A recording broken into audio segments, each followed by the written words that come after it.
Esto no funciona, ¿no? Yo sí, ya sé. A ver, chicos, continuando con la, concepto, bueno, hoy día tocaba una seminario porque me dijeron que tenía que estar en exámenes, pero no por la próxima semana. Así que voy a hacerlo por y la parte de estamos adelantando las clases.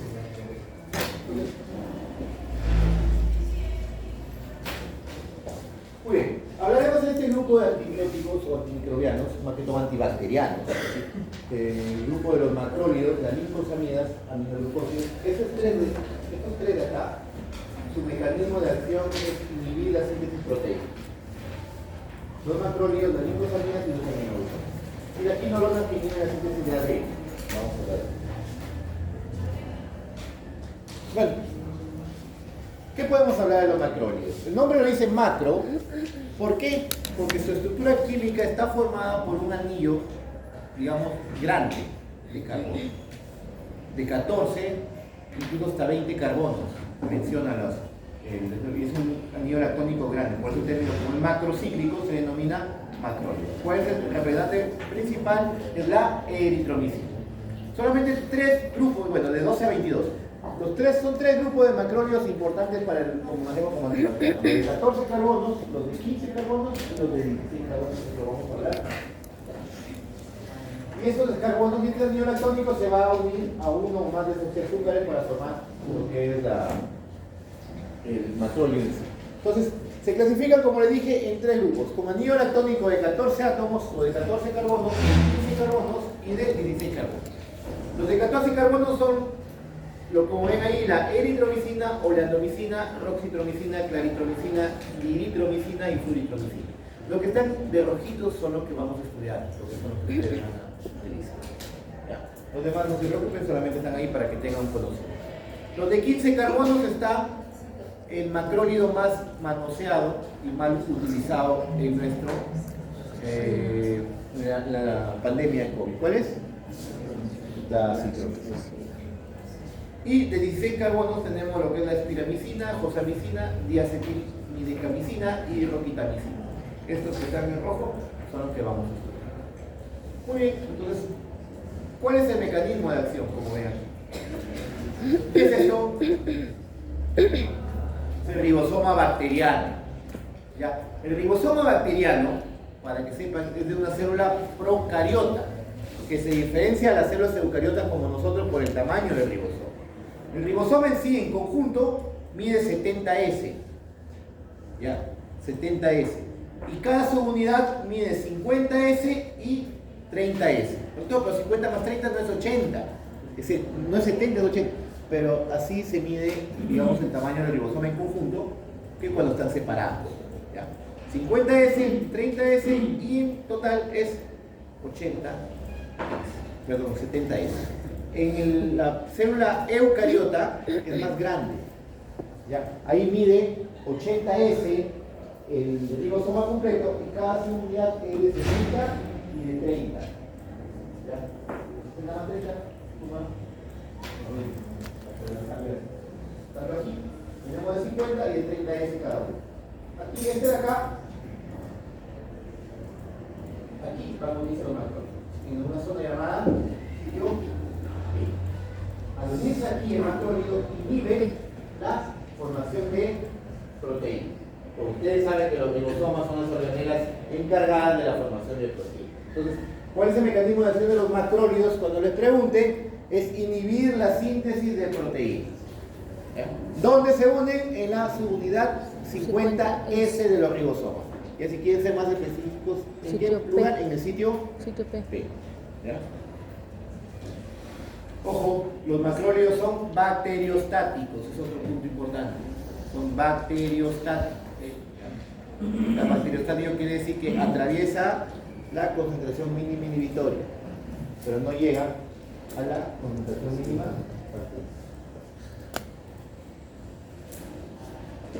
Las resistencias, porque siempre cuando hablamos de antibióticos también tenemos que hablar los mecanismos de resistencia, su mecanismo de acción y su mecanismo de cómo la bacteria tiende a defenderse de estos fármacos. Por ejemplo, tenemos Algunas bacterias, sobre todo las gram negativas, ya son de por sí resistentes a la eritromicina, siendo sensibles a los macrólidos de mayor generación, como la claritromicina. Pero para la eritromicina, la mayoría son, ¿por qué? Porque esta es una base débil. Y por lo tanto, la pared externa, o la membrana externa de la pared bacteriana gram negativa, se acuerdan que es mucho más compleja que la gram positiva. Tiende a ser dificultoso para que atraviese. Otro tipo de resistencia es mutación cromosómica, que van a haber alteraciones, ¿se acuerdan? Del lugar de acción. Va a haber una modificación estructural en la subunidad 50S, donde el macróleo no va a poder unirse. ¿Dónde se aparece mayormente ese tipo de resistencia? En el Bacillus subtilis, Streptococcus pyogenes, Streptococcus pneumoniae, Mycobacterium avium, etc. Alteraciones no solamente en la subunidad 50S, sino ya en el ARN ribosómico formado, que no va a poder ser utilizado por el macróleo. ¿Qué pasa aquí? Se reduce cuando hay fijación de antibiótico en la subunidad. O sea, si llega a fijarse el 50S, pero muta el ADN ribosómico cambiando la síntesis proteica, inutilizando al macróleo. Otro tipo de mecanismo de resistencia es inactivación enzimática. ¿Se acuerdan que también hablamos la semana pasada?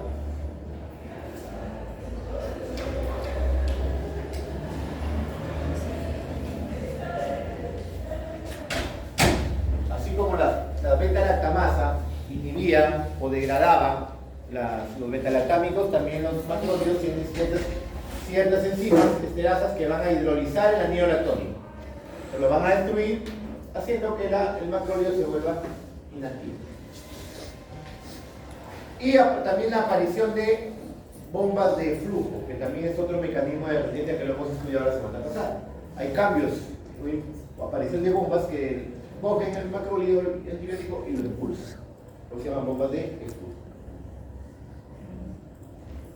Bueno, la farmacocinética. La absorción de la eritromicina, digamos, la eritromicina por sí sola, es destruido por el ácido gástrico. Por eso es que la eritromicina mayormente viene conjugado o combinado en forma de sales. Por ejemplo, el etilsuccinato, el estolato, el acrobionato. ¿Para qué? Para que pueda ser absorbida de forma mejor a nivel del intestino delgado. Tenemos el estolato de eritromicina, que es el menos susceptible a la acidez gástrica. Aquí su absorción no se altera con alimentos. Este es el más utilizado, porque hay algunos como el etilsuccinato, que tiene digamos un poquito más de susceptibilidad al ácido gástrico. Pero ambos, estos de acá, se puede dar tanto en ayunas como con el estómago lleno. Eso quiere decir que no se altera su absorción por los alimentos. Tenemos el estearato, este de aquí casi no se utiliza, son los más utilizados, son los que vienen el estolato y el etilsuccinato de eritromicina. Distribución, se une a proteínas plasmáticas a través de la alfa-1 glicoproteína ácida. ¿Ya? ¿Se acuerdan ese nombre de esta proteína? ¿También dónde se une? En un energético local. La alfa-glicoproteína ácida. Se, digamos, acumula en el hígado, viabilidad y base. Ojo, los macrólidos tienen la capacidad de meterse o introducirse dentro de las células. Y eso le da una ventaja. ¿Por qué? Porque hay algunos microorganismos, algunas bacterias que se meten dentro de los macrófagos o de otras células defendiéndose de la acción de los antibióticos. O sea, como que se mete para defenderse, para evitar ser atacados. Los macrólidos sí pueden atravesar las membranas celulares de nuestras células. Y ahí también atacarlos, por más que se escondan. Al igual que la tetraciclina que vamos a hablar después. Atraviesa la barrera hematocefálica, pero las concentraciones son pocas o bajas en efecto. Es categoría B, por si acaso. Alcanzan concentraciones, eso es lo que les mencioné, ¿no? Altas concentraciones intracelulares, por lo que son muy eficaces en patógenos como por ejemplo la clamidia, que se introducen, los micoplasmas, que también se introducen dentro de la célula para defenderse. Metabolismo es hepático a nivel del citocromo P450 y su excreción es principalmente por vía hepática. vía biliar, a través de las heces. Su excreción renal es escasa. ¿Por qué es eliminado principalmente por vía fecal? Porque como ven acá, tiende a acumularse en ese órgano y por ahí se va a eliminar. Tiene un tiempo de vida media corto, de 1.5 horas, por eso que mayormente se le administra este fármaco cada 6 horas, es lo ideal. Es lo ideal administrar cada 6 horas. Tenemos el más conocido, como le dije, bueno, no más conocido, porque el más conocido siempre ha sido la erythromicina. La erythromicina se hizo conocida el día que apareció la pandemia, que todo el mundo tomaba como vitaminas, como profiláctico. ¿Por qué tomar erythromicina profiláctica? Estoy aburrido, voy a tomar otra erythromicina. Tomar su erythromicina, su pedacito de ivermectina, ya está producido, en el negocio, así como Mario Bros. Con el llevan a la fiesta, después llevan al bicho a la casa y que murieron su abuelito. ¿No? Es lo que ha pasado. La citromicina es un antibiótico, un macrólido. Un macrólido de amplio espectro. Con un efecto antibiótico bastante potente, bastante bueno. Es un fármaco que tiene un tiempo de vida media prolongado. Puede dar un efecto antibiótico prolongado. Por eso que le digo a ustedes, para un tratamiento de 5 días, incluso de 7 días, tiene tratamiento por una falinomidalis, tú le das la termina por 3 días. Y su efecto antibiótico todavía perdura. Es más, por ejemplo, una infección por una IPS o de Mofilus el manejo es solamente con 2 tabletas de erythromicina juntas, dosis única. Entonces, ese efecto perdura. Solamente si viene para uso vía oral, nada. No viene para uso vía parenteral. Es más estable en medio gástrico, ¿ya? Pero sí, eso sí, con alimentos su disponibilidad disminuye parcialmente. Es mejor tomarlo 1 hora antes o 2 horas después de haber ingerido alimentos. No por el hecho de que no sea estable en medio ácido, porque en medio ácido no hay problema, sino que va a interferir en su absorción. Se distribuye el hígado proteína plasmática de 7 a 50%, es bastante variable, muy lipofílica y se distribuye en todo el organismo. En todos los órganos se distribuye. Su metabolismo es de 10 hepático también y su excreción 50% inalterado por vía biliar. También es escaso su excreción vía renal. En caso de difusión renal o de difusión hepática, estamos hablando más de insuficiencia renal hepática, no es necesario cambiar digamos, corregir la dosis. Se puede seguir dando de forma normal. Tenemos la claritromicina. También viene para uso endovenoso y oral o parenteral, muy utilizado porque se encuentra dentro del esquema de lo que es el manejo del Helicobacter pylori. ¿Recuerdan el esquema? Amoxicilina, claritromicina más un UDP. Está en el fármaco de primera línea para la detección del Helicobacter pylori.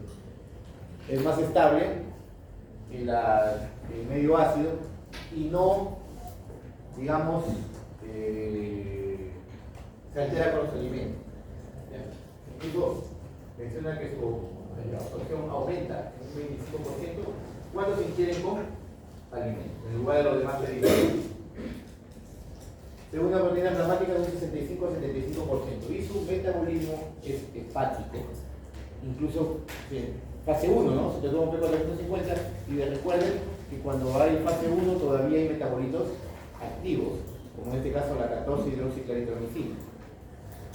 O sea, se metaboliza y todavía tiene cierta actividad, un metabolismo que se va a producir en fase 1 con el propio P450. Su excreción es inalterada en un 30-40% por la orina. Y lo demás se elimina por la vida. Esta es la claritromicina, es el macrólido de los que he mencionado que tiene un mayor porcentaje de eliminación renal o de excreción renal. Tiene un tiempo de vida media entre 4 o 5 horas, pero un metabolito, como tiene aparte un metabolito que tiene actividad, le confiere más o menos un tiempo de vida hasta de 5 a 8 horas. Por eso este fármaco se puede administrar a 12 horas, en la mañana y en la noche. Eso está dentro del esquema, por ejemplo, lo que hemos mencionado sería el Helicobacter pylori. Miren aquí, para que tenemos acá la erythromicina, el estolato, la farmacocinética. La claritromicina, ojo que la hidromicina y la claritromicina son de 14 carbonos, o sea, no se olviden. Y la acitromicina que es de 15 carbonos. Entonces, como pueden decir, tiene un tiempo de vida media mayor y un efecto antibiótico. El espectro antibacteriano. Ojos son bacteriostáticos de amplio espectro. La eritromicina tiene mayor preponderancia por los gram positivos, más que la eritromicina y más que la acitromicina. Posee actividad elevada frente a estreptococos piógenes y estreptococos pneumoniae. Y estos de acá son cocos gram positivos. El estreptococos viridans también, el bacterio listerial, la listeria monocitógenes, Bacillus anthracis, Clostridium perfil. La eritromicina se utiliza en caso de infecciones por esto de acá. Una neumonía típica, por ejemplo, por listeria monocitógenes. Una neumonía típica por micoplasma. Recuerden que el micoplasma no tiene pared celular, por lo tanto los betalactámicos no sirven para nada. ¿Cuál es el tratamiento de elección en una neumonía típica? Es bacteriana. La neumonía típica bacteriana es Lomatrol. La eritromicina o actualmente se utiliza la acitromicina. Las negativas tienen cierta actividad contra Neisseria, Bordetella, Brucella, Campylobacter, Legionella. Esta Brucella, por ejemplo, tiene también la gran capacidad de meterse en las células. Tiene un 50% de espectro sobre algunas cepas de Haemophilus influenza. También tiene actividad en treponema. Recuerden que la hidromicina es el tratamiento alterno en pacientes con sífilis cuando son alérgicos a la penicilina. Se la administra la actividad sobre el treponema, Mycobacterium y Chlamydia trachomatis. También les tocó la eritromicina, es un tratamiento alternativo para la clamidiasis. ¿Cuál es el tratamiento de inyección o de primera línea para las clamillas? Son las tetracicrinas. Pero si la paciente aquí está, no le van a dar tetracicrinas. No le van a dar, ahí le van a dar un macrólido, en este caso la eritromicina. La citromicina tiene mayor actividad que la eritromicina sobre el Haemophilus influenza. Por eso es que se prefiere, en caso de una crisis media aguda, prefiere administrar acitromicina que eritromicina. ¿Por qué? Porque la crisis aguda, como ya les dije la vez pasada, está principalmente formada o producida por 3 microorganismos: el Streptococcus pneumoniae, Haemophilus influenza y la Moraxella catarrhalis, siendo este el de mayor actividad en una crisis media aguda. Aquí está más activo que la eritromicina frente a Mycoplasma, Chlamydia, Moraxella, Legionella, Neisseria y Bordetella. Por eso actualmente se prefiere la acitromicina para estos cuadros, porque tiene una mayor actividad, pero no para el COVID. Eso sí, en caso de una faringomidalitis, que es, digamos, abundan los estafilococos piógenes o infecciones de piel como estafilococos, mayor actividad tiene la eritromicina que la acitromicina. Pero sin embargo se van a la farmacia, están con dolor de garganta y prefieren tomar acitromicina. ¿Por qué? Porque tomamos una sola vez al día. Es más fácil tomar una sola vez al día que después de la dosis. Pero puede quedar esa bacteria. El Staphylococcus epidermidis son resistentes.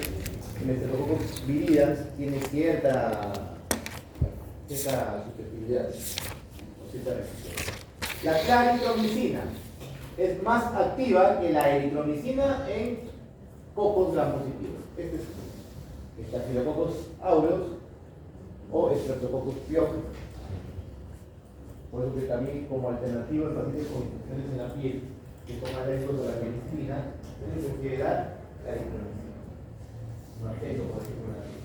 ¿Por qué? Porque ¿qué es lo que le dije? ¿Cuál? A ver, vamos a recordar. ¿Cuál de las penicilinas son indicadas en los estafilococos aureus sensibles a la penicilina?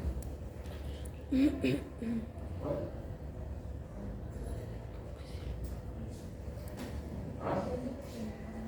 Ya les voy a ayudar. Esta isoxazolil penicilina.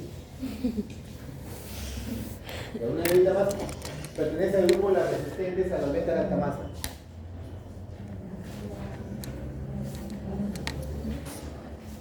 ¿Ah? Sí. visto que eso, como ha sido 200 años, se le vea el examen, por ahí es bien pesado.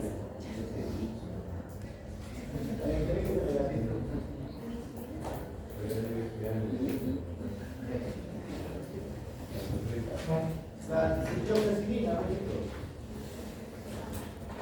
la dicloxacilina. No confundir con doxicilina, la dicloxacilina es la más usada, vía oral para este socorro. Pero si el paciente es alérgico a la penicilina, no le va a dar la dicloxacilina. Ahí se podría optar por puede optar por la eritromicina porque es más barata, pero más actividad tiene la claritromicina. Ahí sí, eso sí. Si tiene posibilidad de comprar, prefiere darle claritromicina, si el paciente es alérgico. El estreptococo neumoniae tiene cierta resistencia, es menos sensible que una citromicina. Tiene mayor parte sobre enterobacterias, ¿ya? Pero la mayoría son, no tiene sensibilidad contra pseudomonas, ¿ya? No se olviden, no tiene sensibilidad. Más activa también, ya les dije hace un momento, Haemophilus influenza, ¿no? Frente a Moraxella catarrhalis, Helicobacter pylori, por eso es que se utiliza dentro de los esquemas, ya para que la reacción sea completa, se le da con amoxicilina, ya que es una aminopenicilina. También se utilizan los esquemas de tratamiento para la toxoplasmosis. Claro que se le da con pirimetamina, no se le da solo. La pirimetamina es un azul. Aquí están las aplicaciones terapéuticas, como ven, la eritromicina más eficaz como alternativa a la penicilina en lo que son alérgicos a ella, como faringoamigdalitis o infecciones por neumococcus. En las infecciones, como les dije, de la piel, en alérgicos a la penicilina, es más recomendable la claritromicina. En enfermedades por riquecias, por ejemplo, la borreliosis o Borrelia burgdorferi, que es la enfermedad del Lyme, la Bartonella bacilliforme. ¿Qué produce la Bartonella bacilliforme? ¿Cuál? Sistema. ¿Qué produce la Bartonella bacilliforme? A ver, medicina. Que no sepan por qué murió Daniela Díaz Carrión. La enfermedad de Carrión. Mira, lo que hizo Daniela Díaz Carrión, lo único que hizo Daniela Díaz Carrión que le costó la vida fue experimentar en sí mismo, no los síntomas, como para ver cómo va la enfermedad y encuentren la cura. Es lo que hizo, ¿qué fue lo que hizo demostrar? No, lo que quiso demostrar era que la verruga peruana y la fiebre de la oroya era lo mismo. Eso es lo que quiso demostrar. ¿Por qué? ¿Qué hizo? A un paciente, o sea, ¿qué pasaba? La fiebre de la oroya era la fase inicial de la enfermedad, que a algunos pacientes no les daba. Pero muchos pacientes que sobrevivían a la fiebre de la oroya, porque era una enfermedad hemolítica, los que sobrevivían a la fiebre de la oroya, luego de varios meses, creo, empezaban a salir las verrugas. Pero había pacientes que no hacían la fase de la fiebre de la oroya y hacían verrugas. Entonces, él lo que quiso, su hipótesis, quería demostrar que era el mismo microorganismo el que produce.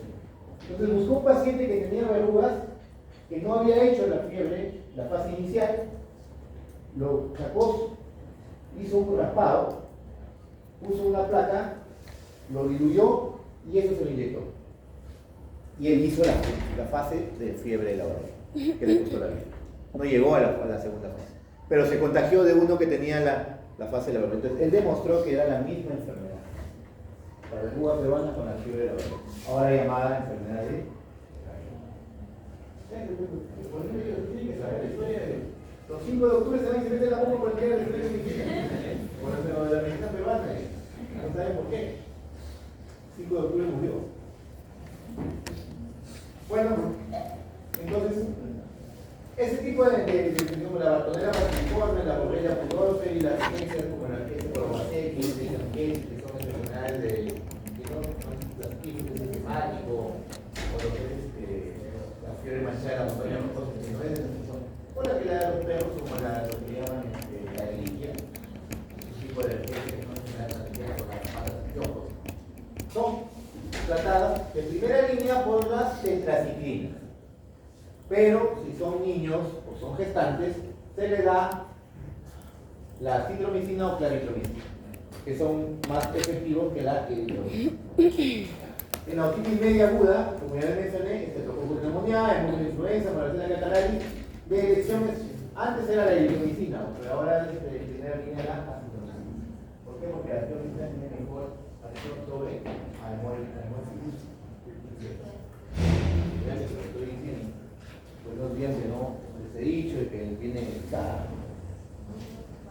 la persona también va a venir. Bueno, efectos adversos. Ojo, la eritromicina es la que más efectos adversos gastrointestinales produce.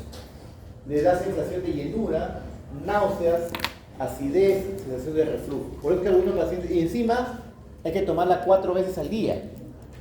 Sino que es lo que da el seguro, lo que da el MINSA, por ejemplo, el CIS, en su centro de salud, cuando esté en tu esposa, no te va a dar citromicina, te da hidromicina. Y es bastante bueno, porque a veces los pacientes no quieren tomarla porque produce ciertas molestias y hay que tomarla 4 veces al día. La citromicina te lo dan para ciertas patologías. Vía intravenosa, claro, la citromicina no viene para uso parenteral, si viene la claritromicina y si viene el carbonato de eritromicina. Puede producir inflamación en las venas, llamada tromboflebitis. Y esto es lo más riesgoso si es que lo pasas endovenoso demasiado brusco, es la prolongación marcada del intervalo QT. Y es lo que puede llevar a qué tipo de arritmia que lleva una prolongación demasiado prolongada. A la torsaite o torcedura del punto. Es una arritmia ventricular que ahí nomás está un pasito de la fibrilación ventricular. Pero es cuando se coloca en vía endovenosa brusca. Por vía oral sí lo produce, pero es mínimo. Pero si tomas con hidroxicloroquina para COVID, ahí sí. Por eso hubieron casos de muerte súbita por arritmia cardíaca cuando empezaron a tomar la citromicina con la hidroxicloroquina. Porque ambos prolongaban el QT, entonces se potenciaban ese efecto adverso. Y había muertes súbitas. Incrementó la mortalidad.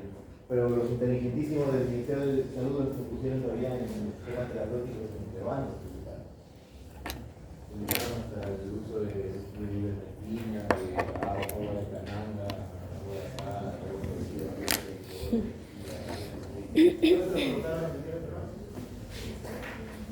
otro efecto adverso que puede pasar con cualquier fármaco es la hipertensión. ¿Qué tipo de reacción adversa es? ¿Ah? Tipo B. No se debe olvidar de B. El último día de clase. Si gusta, se lo repito el último día. Este de aquí puede haber el estolato de heroína en usos muy prolongados puede provocar colestasis hepática, es decir, aumento de la bilirrubina. En dosis altas, en pacientes ancianos o pacientes que tienen falla renal, puede producir daño a nivel muy raro, sí, pero puede tener recortes. Interacciones. Miren aquí, para hablar de las interacciones, a estos macrólidos los han reunido en 3 grupos. Grupo 1, grupo 2, grupo 3. En el grupo 1, como ven acá, está la claritromicina y la eritromicina. Y en el grupo 3 está la acitromicina. ¿Por qué los han unido así? Porque los que están en el grupo 1 son los que tienen mayor cantidad de interacciones farmacológicas, porque son metabolizados muy preferentemente por el citocromo P450. Está la eritromicina y la claritromicina. Recuerden que la claritromicina todavía tiene un metabolismo activo a nivel hepático. Los de macrólidos del grupo 2, que son los de acá, que no lo vamos a mencionar, pueden, es menos intenso la probabilidad de reacciones adversas con un fármaco que se metaboliza en el citocromo P450.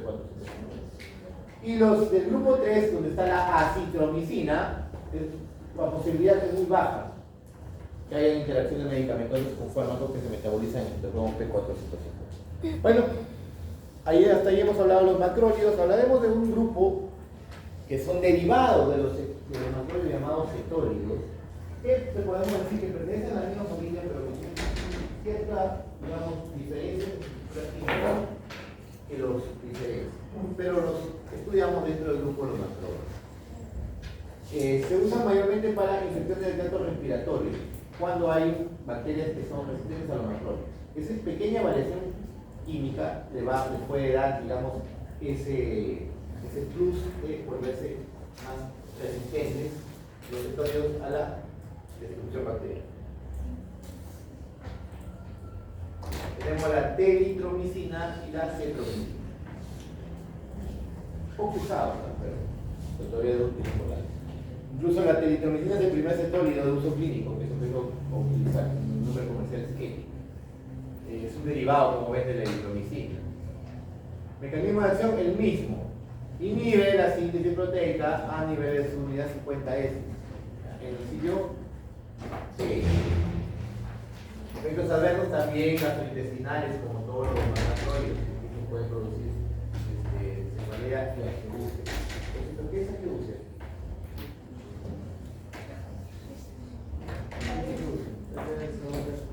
Pérdida del sentido del gusto. Ageusia es nada. Disgeusia es alteraciones en la sensibilidad del sabor. Un síntoma muy conocido en qué época.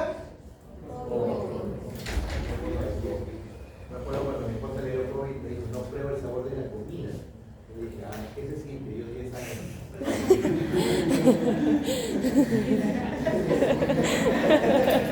Ahí le dio la variante ómicron, solamente dolor de cabeza, dolor de garganta. A ella le dio la delta, el cerebro, y un día de ahí dije que hospital y me quedé un poquito nomás. Ninguno de los dos dio. Cuando di la puerta, digo, como han visto todo tengo apetito.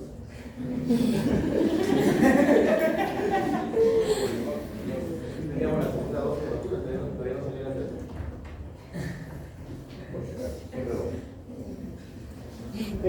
El metabolismo de la teritromicina es, por si acaso, hepático. Bueno, hasta ahí hemos hablado de los macrólidos y cetólidos. ¿Qué su unidad les dije? 50 es un bacteriostático. Ahora hablaremos de las lincosamidas. Las lincosamidas son un grupo reducido de fármacos antimicrobianos que también tienen el mismo mecanismo de acción y el mismo sitio de unión que los macrólidos. O sea, estamos hablando del sitio P de la subunidad 50S de riboso. También son macrólidos. Perdón, también son bacteriostáticos. Bueno, también son bacteriostáticos. Las licosamidas se le denominan también tioazúcares. Tioazúcares. ¿Por qué? Porque está formada por un aminoácido que contiene azufre. Recuerden que el término tío es azufre. Tío no que es hermano de mi papá, tío significa azufre, significa químico. Y más un azúcar. Por eso se llama tío que es la quiranol. ¿Por qué les hago mención de que tienen el mismo sitio de acción las licosamidas que los macrólidos? ¿Qué me da importancia a eso? Digamos, ¿cuál es la importancia de eso? Que no se le debe dar nunca ambos, porque van a competir por el mismo sitio. Por lo tanto, entre los dos van a competir y no van a producir efecto clínico. Otro punto, de que las bacterias hacen resistencia a los macrólidos, es muy probable que hagan resistencia a las lincosamidas. ¿Cómo se llama eso? ¿Cómo se llama? ¿Muestra el video? ¿Cómo se llama? Resistencia cruzada. Resistencia cruzada. Cuando fármacos hacen resistencia a un fármaco y al mismo tiempo hace resistencia a otro. Sucede con ellos. ¿Por qué? Porque si hay un cambio estructural en el sitio P del ribosoma, tampoco va a unirse la licosamina. Es importante.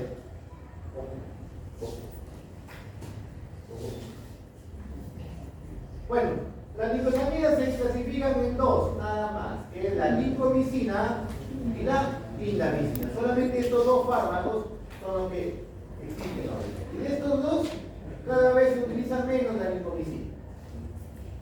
La lincomicina sirve como un placebo para los que están con dolor de garganta y le dicen aquí inyectate penicilina. No, mucho duele, ya te inyecto lincomicina, como si fuera lo mismo. Porque no duele, es lincomicina. En cambio, la clindamicina sí tiene mayor uso por su gran actividad contra anaerobio. La clindamicina tiene gran actividad sobre anaerobio. Son bacteriostáticos puros de espectro reducido. Anaerobio gran positivos y gran negativos es la mayor, digamos, actividad de espectro reducido. Bacteriostáticos. Entonces, como les mencioné, está formado por la metilclorina, que es un aminoácido que contiene, ¿qué le dije? Contiene azúcar. Más la tiranosa, que es un carbohidrato. Por eso se denomina tioazúcar. Es un antibiótico, fue aislado por primera vez de un actinomicero que se llamó el Streptomyces nicotinensis. La clindamicina es un derivado de esta lincomicina. Tiene, como ven acá, mayor actividad contra microorganismos gram negativos. Sobre todo el bacteroides aquí. Por eso es muy útil la clindamicina cuando van a hacer cirugías de colon. Se les administra de forma profiláctica. Bueno, la lincomicina viene para uso oral, parenteral, más usado como parenteral. O sea, la clindamicina también viene oral, en forma de cápsulas y en suspensión en jarabe, y en forma parenteral para vía intramuscular o endovenosa, como fosfato de clindamicina. El tiempo de vida media de la clindamicina es corto, por eso se debe utilizarse cada 6 horas. ¿Okay? Cada 6 horas se utiliza.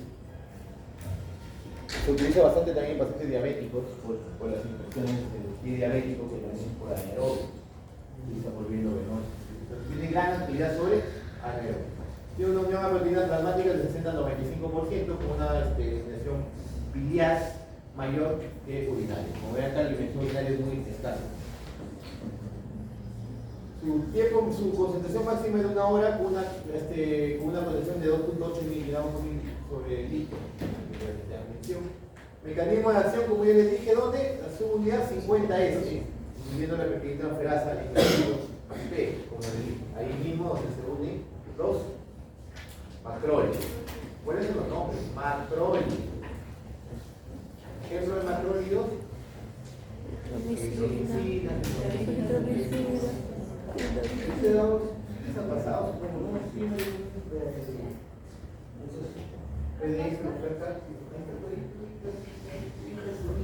ese flashcard son los ultraresúmenes de mis diapositivas.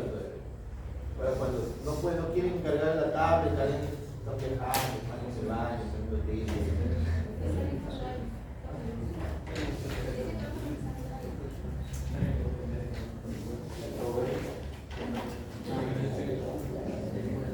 Bueno, miren, repito lo que les dije hace un momento, la resistencia bacteriana es cruzada entre ambas nicosamidas. Ojo, si es que es resistente a la lincomicina, es resistente a la clindamicina. Y si es resistente a esto, hay probabilidad de que haya resistencia con los macrólidos, con alteración del sitio blanco. Bueno, así que ya les dije los dos cositas que siempre vienen en los exámenes, sobre todo en los del ENAM. Resistencia cruzada entre macrólidos y nicosamidas, y aparte también que no se deben dar juntos, porque van a competir por el mismo sitio de acción. Así que no se olviden. Después son, como ya les dije, como Doris. Más tarde les pregunto, se olvidan. A los muchos ya saben mi nombre porque me ven venir todos los semanas. Miren, la actividad bacteriana, la clindamicina es 2 a 4 veces más potente que la lincomicina. Ya la lincomicina casi no se está utilizando, ya que como apareció un fármaco mejor que la clindamicina para que la otra o el en bacterias grampositivas tenemos aerobios grampositivos, Staphylococcus aureus, incluso lo que son productores de penicilasa, pero meticilín sensible, por si acaso. Los meticilín resistentes no les hace nada en costillas. ¿Cuál era el único fármaco o fármaco de elección estafilococos aureus meticilin resistente. Meticilin resistente. ¿Cuál es? La diclofenac se dije meticilin sencillo. Meticilin resistente. El famoso SAR vancomicina. Me dicen mucho la semana pasada. La vancomicina. Es lo que vamos a poner a continuación. Y tenemos anaerobios gram positivos, por ejemplo, Streptococcus, Proteobacterium, Bifidobacterium, Streptococcus, resistentes, el Clostridium, Difficile, los nombres de fin, que son el difícil y famoso. Este de acá es resistente, digamos, natural, y es el causante de la enterocolitis pseudomembranosa, producido ¿por qué? Porque tú le tomas la clindamicina, mata a la flora intestinal y este de acá prolifera. Es una superinfección bacteriana. Bacterias gram negativas tienen menos actividad que contra las gram positivas. En aerobios gram negativos, ninguno. En general se consideran resistentes todos los aerobios gram negativos. Ejemplo de un aerobio gram negativo: Escherichia coli, la Klebsiella, la Pseudomonas, el Enterobacterium, bacterias aerobias gram negativas. Y anaerobias gram negativas, es decir, en Bacteroides fragilis, Fusobacterium y algunas especies de Pelotella. También es sensible, por si acaso, la Gardnerella. Es una bacteria gram negativa que produce vaginosis bacteriana. Es un anaerobia gram negativa. También se utiliza, por eso que algunos óvulos vienen con clindamicina.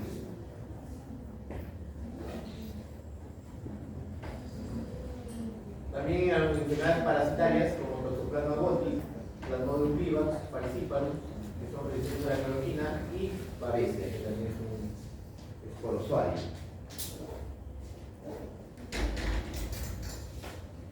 Aplicaciones terapéuticas, como les dije, infecciones por anaerobios, pélvicas intraabdominales, incluyendo las ginecológicas. Dentro de la enfermedad pélvica inflamatoria también está considerada, en un aborto séptico también está considerada. Ave María. Alternativa válida a las penicilinas en infecciones por Staphylococcus aureus cuando tengan que ver vías infecciones complicadas. Ojo que no por una infección en la piel simple vas a dar clindamicina. Por los efectos a veces se pueden producir en un alérgico a la penicilina, por ejemplo. Pero sí en infecciones complicadas como osteomielitis y artritis séptica, cuando el causante sea Staphylococcus aureus y sea sensible a la penicilina. En absceso cerebral no puedo utilizar porque no llega. Puede sustituir, como dice acá, a la eritromicina en tratamientos por infecciones a los pacientes alérgicos a la penicilina, pero preferible, como ven aquí, en situaciones, digamos, graves. Infecciones parasitarias, ya les mencioné hace un momento: toxoplasmosis, Toxoplasma gondii, paludismo, en el caso de sobre todo el Falciparum o el vivax de la cloroquina, y lo que es la babesia, que también son esporozoarios. Vienen cremas también para el acné vulgaris. ¿Por qué? Porque algunas bacterias de la acné son anaerobias y producen abscesos. Y como les dije, alternativamente al omeprazol, la vaginosis bacteriana. ¿Quién produce la vaginosis bacteriana del dije? Gardnerella. Gardnerella, bueno. Interacciones con los bloqueadores neuromusculares.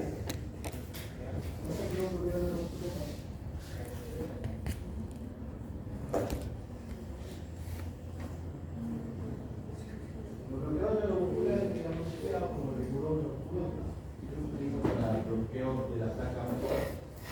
Aumenta la potencia. Por eso nosotros, como estamos en cada operación, hay que tener precaución cuando vienen para colocar el clindamicina, colocar el museo médico, porque a veces puede demorar en recuperar. No hay problema porque usted es ventilador mecánico, puede dejar de respirar mañana, pero externamente no tenemos que tener precaución. Eritromicina y cloranfenicol, ojo, el cloranfenicol también actúa en el mismo sitio, ya se lo voy a poner mañana. La eritromicina con macrólido antagoniza la acción de glicosamina. Que les dije por qué, porque actúan en el mismo sitio. El sitio P de la segunda unidad 50 es. En antidiabéticos pueden disminuir la absorción moral de lincomicina. Incompatibilidad físico-química. ¿Qué quiere decir? ¿Ustedes se acuerdan cuando hablamos cuando hablamos de dos fármacos con compatibilidad química que no pueden mezclarlos en ningún frasco o en la misma ampolla? ¿Se acuerdan cuando les puse de ejemplo el diclofenaco con la fenadina? Colocan los dos transparentes, pero cuando lo mezclan es un líquido amarillo lechoso. Es lo que precipita, es una incompatibilidad físico-química que no debería estar. ¿Cuáles con estos fármacos? Si tienen uno de estos fármacos y vamos a utilizar clindamicina, no lo meten en el mismo frasco. Utilicen otro frasco para poder administrar. Aunque de preferencia nos dijeron por solo cada frasco. Reacciones adversas tenemos en el tracto gastrointestinal, puede producir diarrea, es la más común que produce la clindamicina. Una diarrea simple, hasta lo más grave que puede producir enterocolitis pseudomembranosa. ¿Por qué se produce enterocolitis pseudomembranosa? Por la proliferación de qué? De Clostridium difficile. Clostridium difficile. Puede tomar ya síndrome de estrés respiratorio. Puede producir reacciones de hipersensibilidad, como ven aquí, es una urticaria severa. Y puede aparecer lo más grave, que es el síndrome de Stevens-Johnson o el choque anafiláctico. Puede producir muy raro, pero en dosis altas, hepatotoxicidad, lesiones en la piel, neutropenia, el tipo B. Cardiovasculares es una infusión rápida, puede producir síncope. ¿Qué quiere decir? ¿Qué es síncope? Desmayo, como decía mi abuelita de Pataluz. Lesiones locales, irritación local, tromboflebitis, que se va a administrar o puede producir alguna lesión a nivel inflamatorio. Bueno, muy bien, hasta ahí preguntas.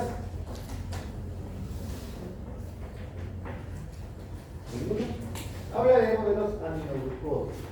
Bueno, los aminoglucósidos son un grupo de fármacos que pueden con gran actividad contra aerobios gram negativos. Nosotros estamos hablando de las enterobacterias. ¿Cuál es el Escherichia coli, Klebsiella, Proteus, Pseudomonas? Hay una gran actividad. ¿Qué es lo que lo caracteriza? Como yo les dije la semana pasada, los aminoglucósidos es la última escala antibiótica que van a pensar en colocar. ¿Por qué? Porque tiene un estrecho marco terapéutico y se caracteriza principalmente por su nefrotoxicidad o toxicidad, y si lo colocan muy rápido en lo venoso puede provocar un bloqueo neuromuscular. Imagínense que estén colocándolo ustedes en la vena muy rápido y hace un paro respiratorio por bloqueo neuromuscular. ¿Qué hace? Le decimos no. Es lo que tiene que situar. Y bolsearlo hasta que se recupere. ¿Cuál fue el primer aminoglucósido aislado? La estreptomicina. Se denominó estreptomicina porque fue separado o aislado producida por Streptomyces friseus, que es un hongo que produjo la estreptomicina. Fue incluso, como dice, el primer antimicrobiano activo frente al micobacterio de tuberculosis. En los esquemas antituberculosos anteriores se utilizaba la estreptomicina como fármaco de primera línea. Se utilizaban los 4 conocidos más estreptomicina, y ya ahorita no se utiliza como primera, no se utiliza en primera, sino se utiliza como reemplazo de. Luego, los géneros micronosporas obtuvieron lo que es la gentamicina, muy utilizada actualmente, ¿no? Por infección urinaria, gentamicina. Gentamicina. No. Es lo último que se va a utilizar. ¿Por qué? Porque son de estrecho margen terapéutico. Acá, esto, grábenselo. ¿Dónde tiene su acción fundamental? Los aminoglucósidos, bacilos gram negativos aerobios. Aerobios.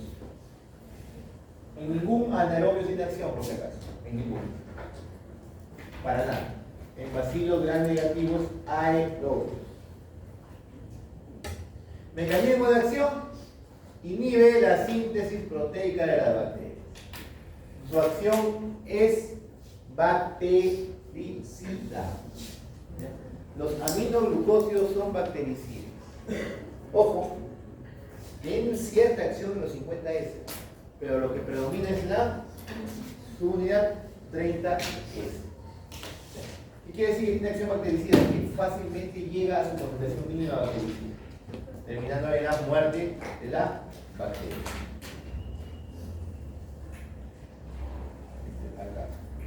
Es concentración dependiente, ¿se acuerdan cuando hablamos de la curva?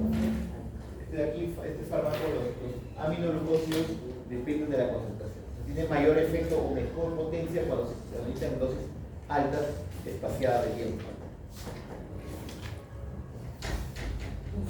Miren qué dice acá. En aerobiosis. ¿Qué quiere decir? Cuando hay ¿qué? Oxígeno. Cuando hay oxígeno. ¿Por qué?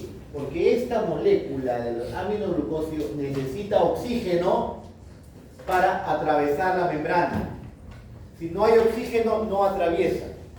Por eso es que los aminoglucósidos no tienen efecto. ¿En dónde? En anaerobios. ¿Ya? Vuelvo a repetir. No tienen efecto en anaerobios. ¿Por qué? Necesitan oxígeno para atravesar. Hoy les voy a decir una pregunta. Los aminoglucósidos no actúan en las bacterias anaeróbicas. ¿Por qué? Necesitan oxígeno para atravesar.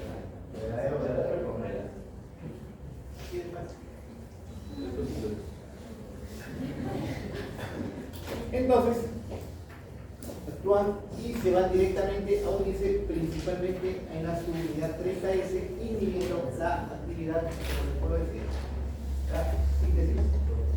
Pero como les vuelvo a decir, tiene que haber oxígeno en aeróbico.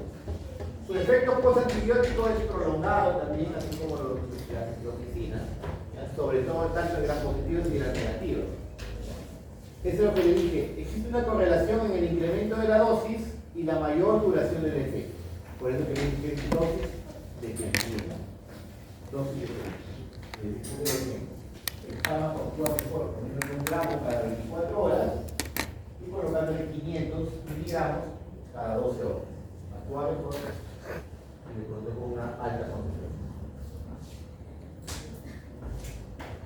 La clasificación tenemos los naturales, los derivados del streptomyces y los derivados de la micromonospora. De los streptomyces tenemos lo que ven ahí, la streptomicina, canamicina, tobramicina, paramomicina, neomicina. Y de la micromonospora tenemos la gentamicina y la cisomicina. Esto de acá, la streptomicina, que es un antituberculoso, que se utiliza en reemplazo de, pero todavía sigue siendo dentro de los de primera línea. Los de primera línea son ustedes conocen los clásicos isomicina, rifampicina, aminoxidil, cuatro, pero no son los únicos, ¿no? Son los cuatro que se utilizan en los esquemas. Está la rifampicina y está la streptomicina. Creo que el esquema creo que es carne. No me acuerdo, creo que la streptomicina ya ni siquiera aparece, pero en el anterior estaba. Se utilizan en el reemplazo de, por ejemplo, la CLH1 puede reemplazar. La canamicina sí se encuentra, pero es un fármaco de segunda línea. Pero sí es segunda línea. Quiere decir, cuando ya el fármaco el paciente hizo resistencia a una o dos convalescinaciones con medicinas, se utilizan los fármacos de segunda línea. Y ahora vamos a ver cuando hablamos de antituberculosis. La paramomicina, este de aquí, bueno, ninguno de estos por si acaso, ninguno de estos vía oral se absorbe. Ninguno. Por lo tanto no va a tener actividad sistémica en ustedes. Todos los aminoglucósidos tienen vía parenteral. Vía parenteral. La paramomicina sí viene para vía oral. Doctor, pero si no se absorbe, usted me está engañando. Sí, vía oral, pero para acción local. ¿Qué quiere decir? Que lo ingiero y actúa en la luz intestinal. Muy útil dentro de los antiamerianos. Dentro de los grupos de los antiamerianos que actúa en la luz intestinal. Lo ingiere y actúa ahí donde se separa. Luego se elimina por la vez. La neomicina es demasiado nefrotóxica. Solamente viene en crema. Ni siquiera para inyectar porque es demasiado nefrotóxica. Viene en crema. Estas infecciones de la piel producidas por gran negativo.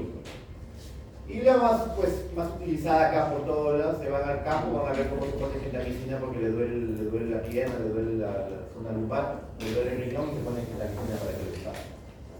Es un derivado de la micromonospora. Y los sintéticos, el más utilizado es la amicacina. ¿Ya? Es la amicacina. Esto de aquí debe ser utilizado en uso hospitalario. Es un aminoglucósido bastante potente para ciertas enfermedades intrahospitalarias. Para muchos microorganismos ya resistentes a otros aminoglucósidos y también tiene actividad anticeuromónica. Pero que se van a la farmacia, en realidad, no, me han dicho que hay una mejora, tome amicacina, póngase amicacina, póngase una diaria. Pero no es así. Ellos pierden la resistencia bacteriana. ¿Por qué creen que la pseudomonas está resistente? ¿Qué dice ahí? Las bacterias anaerobias son intrínsecamente resistentes. ¿Por qué?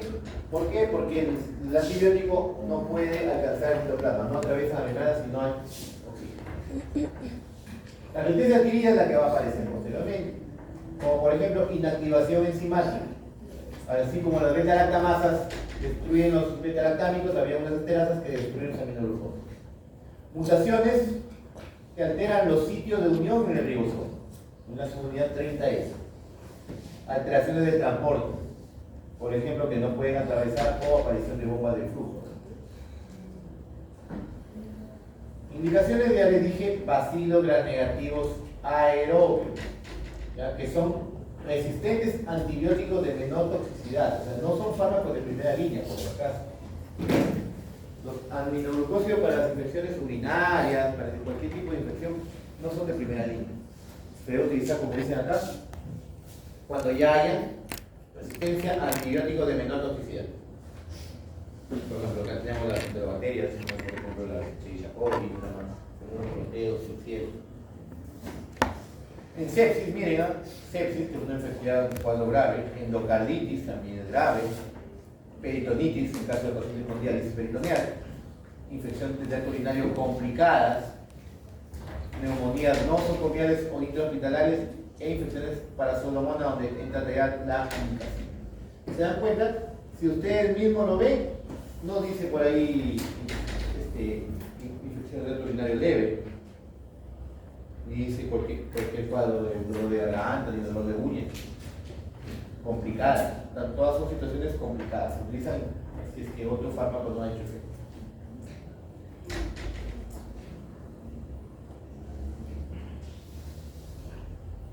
Como le dije, administración vía endovenosa o intramuscular, o sea, vía parenteral, siempre vía parenteral. Metabolismo no se metaboliza así intacto, se excreta por el riñón. Se distribuye bastante bien el líquido extracelular en el oído, riñón, placenta. Aquí, donde más se concentra, en la endolinfa y la pedilinfa, ahí se concentran en grandes cantidades y en el riñón. Por eso es que son nefrotóxicos y ototóxicos.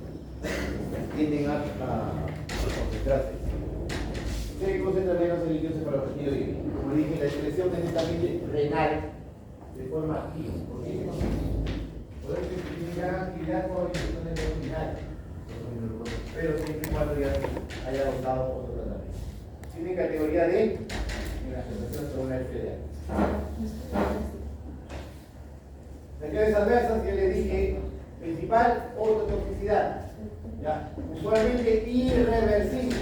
El paciente que hace una sordera por aminoglucósidos le va a quedar cuidados gestantes y que le van a administrar que puede producir o dañar y el niño nacer con sordera. Nefrotóxico es de forma reversible hasta cierto punto. Deja de dar el fármaco, la enfermedad se vuelve a recuperar, debe ser un 5 a 20%. Como miren aquí los pacientes de 0,5 a 5, acá de 5 a 20, es mayor, más incidencia que la ototoxicidad. La edad avanzada es uno de los factores de mayor riesgo, porque los femeninos hay que tener cuidado en darle aminoglucosa. El sexo femenino también tiene cierta, digamos, preferencia a producir la toxicidad. Y si se le mezcla con otros fármacos que también son nefrotóxicos, el bloqueo neuromuscular, ¿por qué se da? Porque hay interferencia entre la acetilcolina y los receptores nicotínicos. Por eso hay una inhibición de la liberación presináptica de acetilcolina y bloquea los receptores postsinápticos nicotínicos. Y puede producir parálisis muscular. Y puede producir parálisis respiratoria. ¿En qué situaciones se da? Sobre todo cuando hay una administración intravenosa rápida. O un jeringa y se hemos curado y puedes producir cuadros de bloqueo. En caso de pacientes con miastenia gravis, hay que tener precaución porque se puede potenciar el efecto. Recuerden que la miastenia gravis es una enfermedad autoinmune en la que se destruye los receptores de nicotina. Entre los 5 al 5% de herida real vestíbulo coclear, de preferencia mayormente es irreversible, dependiendo de la dosis de tiempo que está expuesta. ¿Cuáles son los fármacos de mayor actividad vestibular? Estreptomicina y clindamicina. Y mayor actividad coclear, amicacina. La carbamazepina. Bueno, la medicina, como yo actualmente se utiliza farmacópica nomás, pero tiene la nefrotoxicidad tiene un porcentaje mayor de incidencia, del 5 al 20%. Inhibe la síntesis proteica. Por ejemplo, insuficiencia renal llevándolo. Más nefrotóxico la neomicina. Ya le mencioné, por ejemplo, que viene para uso tópico. La gentamicina también tiene gran toxicidad como la tobramicina. Y el menos nefrotóxico la excepto.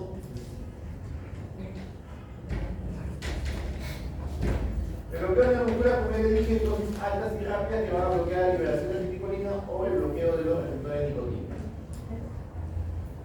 La neomicina es la que más probablemente cura con la carbamazepina y la amicacina. Entonces, si van a administrar amicacina, hay que administrar lentamente. Interacciones. La nefrotoxicidad aumenta si se mezcla con otros fármacos nefrotóxicos, como que ven acá, proteicina B, vancomicina, cisplatino. La toxicidad aumenta si es que se asocia con el ácido betaclínico.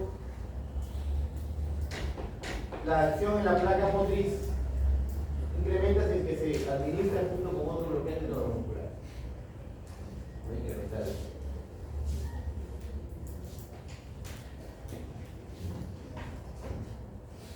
Interacciones con las penicilinas, pero no cuando se le administran diferentes vías. En los datos se le da ampicilina con amicacina para la sepsis natal, sino que no debe mezclarse en el mismo frasco. Neomicina, la carbamazepina, la paramomicina, que se administra por vía oral también para liberación tópica, pueden destruir las bacterias productoras de vitamina K que se encuentran en el vegetal.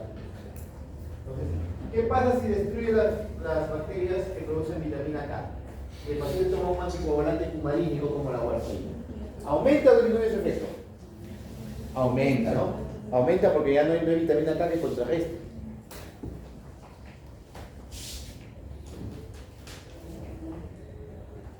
Este es el aminoglucosio de primera elección, o sea, de todos los aminoglucosios se prefiere la gentamicina, que es la menos tóxica, pero ya les dije, los aminoglucosios en general no son de primera línea. Primero hay que agotar, digamos, en los diferentes fármacos menos tóxicos, y así con eso no hace efecto nada, se le empieza a dar gentamicina. Aerobios gram negativos, ¿ya? No se olviden. Este de acá tiene como ven ahí, como lo que dice, es el que tiene el espectro antibacteriano más amplio de todo el grupo de los aminoglucósidos. Pero como les dije, tiene un estrecho margen terapéutico. Es mayor, digamos, las bacterias tienen menos resistencia a la amicacina que a la gentamicina. Por eso el tratamiento inicial de bacilares, infecciones bacilares gram negativas nosocomial. Nosocomial, o sea, estamos hablando de infecciones del tracto urinario o cualquier tipo de infección intrahospitalaria. Bueno, viene aquí para que tengan la gentamicina, las indicaciones terapéuticas, hitus, peritonitis, encefalitis. Pero acá está la amicacina también, hitus, infecciones pulmonares, fibrosis quística, sepsis, nosocomial. O sea, estamos hablando de situaciones intrahospitalarias. Bueno, preguntas ahí.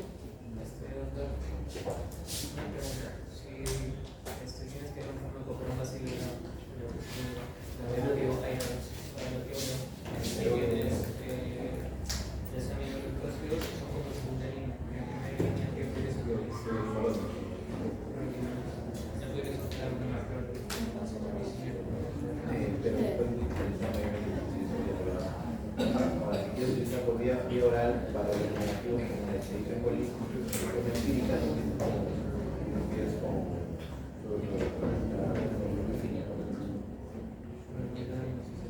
o si tienes una cefalosporina de segunda, mejor. Pero a veces es difícil. Cuando vayas a tu punta, difícil que la única cefalosporina segunda que puede dar se menciona como paciente de enfermedad. Le dan el cefaclor, por ejemplo. No le dan la cefalosporina. La cefalosporina es muy útil para el Escherichia coli, por ejemplo, para la Shigella, para el lacto. Pero no hay donde te dan cefaclor. Y cefaclor te lo seleccionan simplemente para los te eliminan. Pero ¿qué te queda? ¿Te queda fluoroquinolona o te queda glucosa? No te vas a ir a ti. Sí, pero voy a tener que solo otra. No lo han entendido de arriba.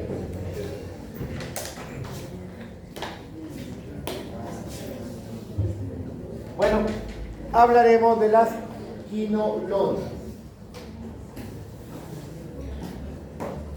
La quinolona es un derivado de la cloroquina, por si acaso. La cloroquina es un antipalúdico. Es un antipalúdico. De ahí deriva. El primero que se sintetizó, se sintetizó, porque es un tipo quimioterápico, en el año 62, el ácido nalidíxico, con el término de quinolona. Es un término, quinolona. El ácido nalidíxico, el ácido pipemídico.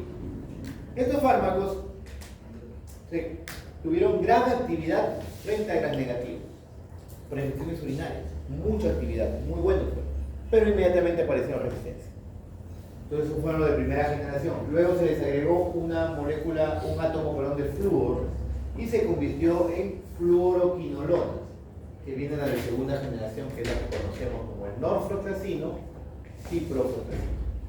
Luego viene la de tercera generación, hoy llamadas quinolonas respiratorias, porque tienen ya actividad frente a gram positivos, sobre todo respiratorios. Tenemos ahí el levofloxacino. Y los de quinta generación, que son de amplio espectro, ya intrahospitalarios, como el gatifloxacino.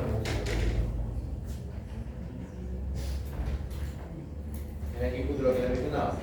El ácido nalidíxico, el ácido pipemídico, los más utilizados de primera generación.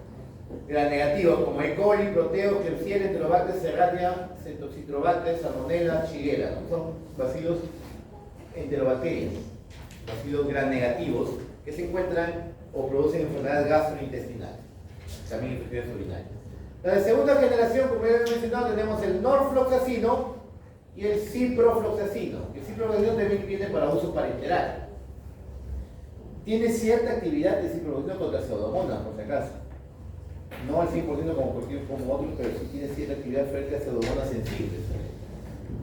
Ahora, cierta actividad sobre Staphylococcus aureus, Moraxella catarrhalis, que son gram positivos, y los demás son gram negativos, como la pseudomonas aeruginosa, Salmonella maltophilia, la vida tricomática.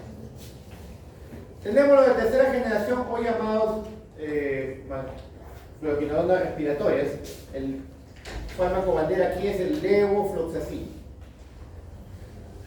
Levofloxacino, gran actividad sobre gram negativos y también actividad sobre micobacterias, sobre el micobacterio tuberculosis. También se encuentra el levofloxacino dentro de las escalas de fármacos de segunda línea de la tuberculosis.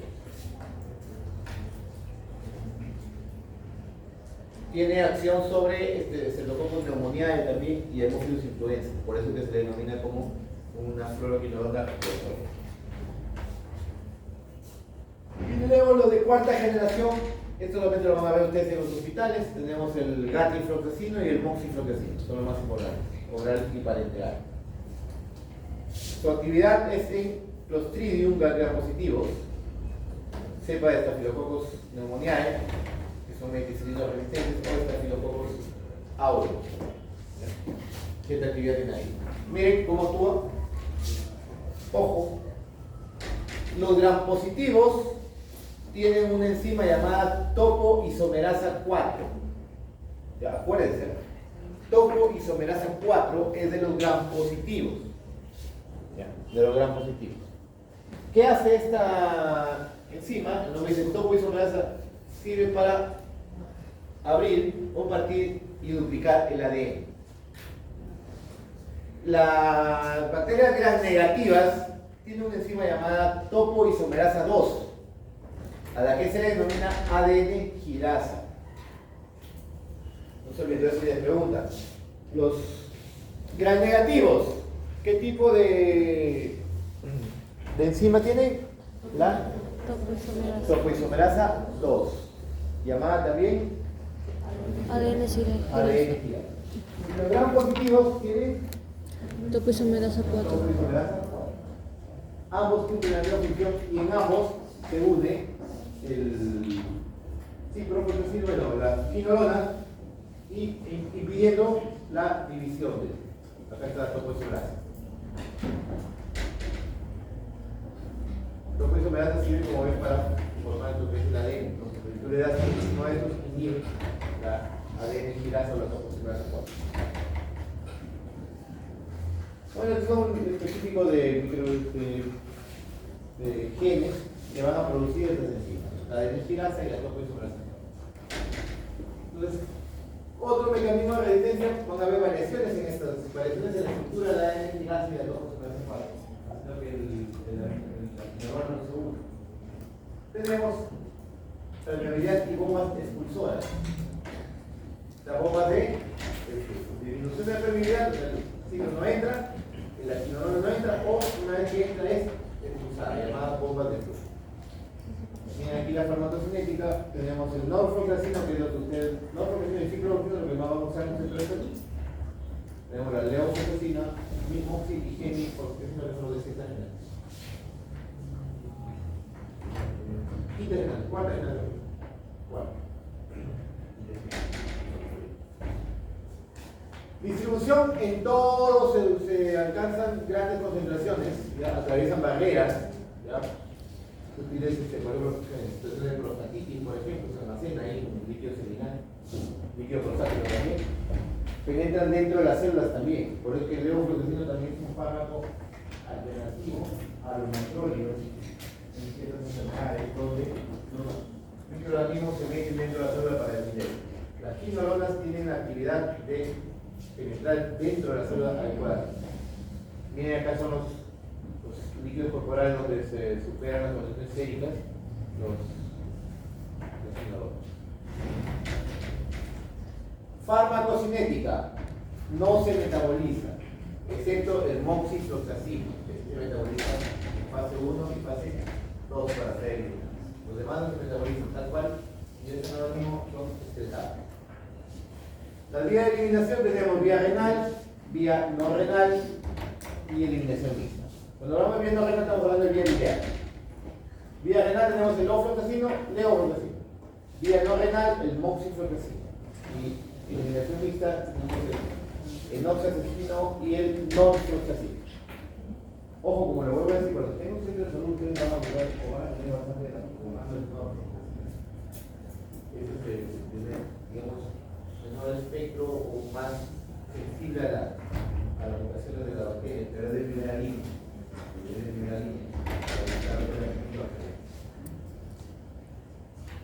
Bueno, la vida media aumenta dependiendo de la tasa molecular, ¿verdad? Incluso dice la depuración de creatinina por debajo de 30 que no debe utilizarse para norfloxacino ni ciclofloxacino.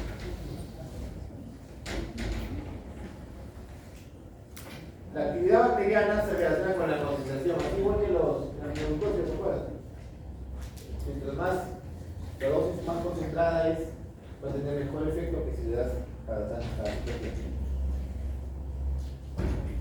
Son bactericidas, por si acaso. Son bactericidas, tienen un prolongado efecto con antibióticos.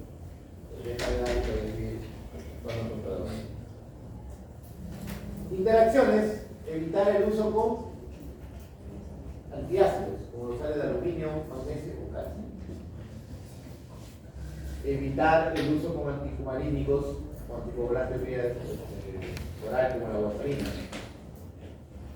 Administración de quinolonas con beta-lactámicos puede ser sintética. Recuerden que también son bactericidas, que los beta-lactámicos son bactericidas. Si estamos hablando de dos bactericidas, hay que tener precaución con el uso de AINES por mucho tiempo. Infecciones de complicadas y no complicadas, como ven ahí, primera generación frente a bacterias encefalóticas, no frente a los computadores. Infecciones de segundo binario, de urinarias complicadas, ya como algunas son severas. Acá es el lado de segunda generación. Acá en la primera hace un analítico, pues, aquí ya lo digo. No fluoxetino, sí, fluoxetino. En caso de fluoxetino también. Miren, en caso de enfermedad de transmisión sexual como la gonocócicas no complicadas, uretritis, cervitis, proctitis y vagitis. Y si hay una enfermedad pélvica, digamos, que no sé, mayormente, perdón, la enfermedad inflamatoria pélvica, o llamada, ¿cómo se llama la enfermedad pélvica? Inflamatoria EPI, que es un tipo de infección de transmisión sexual. Cuando tienen una EPI, los chicos dicen, no, me han dado una EPI, es porque les gusta sexual. La EPI no es una enfermedad, digamos, por inflamación. Estoy inflamado porque mucho caminaba, es una cosa. Pero la EPI sí está producida principalmente por Neisseria gonorrhea o Candida trachomatis. Entonces, ahí el tratamiento de elección o de primera línea son las tetraciclinas. Y de segunda línea puede ser matrolio o acitromicina. Y si es alérgico a él, se les puede utilizar lo que es levofloxacina.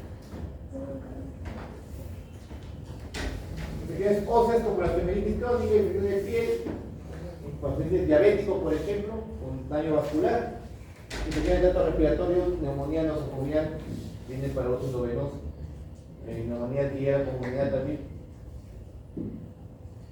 Infecciones adversas, las más comunes son las gastrointestinales, sobre todo con el ciprofloxacino, las manifestaciones neurológicas como TIC, infecciones cutáneas, por patologías cardíacas, puede producir una insuficiencia cardíaca, por el caso claro, pero lo puede producir, y una hepatitis que puede suceder.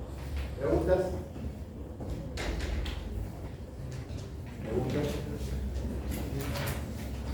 Bueno, chicos, le doy 10 minutitos, lo otro tema es corto. Terminamos el